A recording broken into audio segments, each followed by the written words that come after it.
आज आपण ज्या पृथ्वीवर जगतो ती कधी पूर्णपणे निर्जीव होती हे तुम्हाला माहिती आहे का? मग या पृथ्वीवर पहिलं जीवन आलं तरी कुठून? सुमारे 4.5 अब्ज वर्षांपूर्वी पृथ्वी तयार झाली. तेव्हा इथे न हवा होती, न पाणी, न जीव. त्यानंतर काही कालावधीनंतर पृथ्वी थंड होत गेली. वाफेचे ढग तयार झाले आणि लाखो वर्षे पाऊस पडून महासागर तयार झाले. महासागर तयार झाल्यावर समुद्राच्या तळाशी रसायनांच्या प्रक्रियेतून पहिल्या सूक्ष्म पेशी तयार झाल्या. तसेच काही जीवांनी प्रकाश संश्लेषण सुरू केलं आणि वातावरणात ऑक्सिजन सोडायला सुरुवात झाली.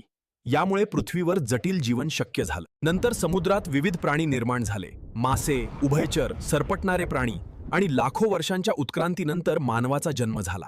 एका सूक्ष्म पेशीतून सुरू झालेला प्रवास आज बुद्धिमान मानवापर्यंत पोहोचला.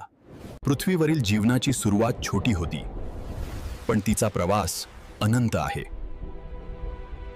जर तुम्हाला हा व्हिडिओ आवडला असेल तर व्हिडिओला लाईक करा, आणि अशाच रोचक माहितीपूर्ण व्हिडिओसाठी आपल्या चॅनलला सबस्क्राईब करा.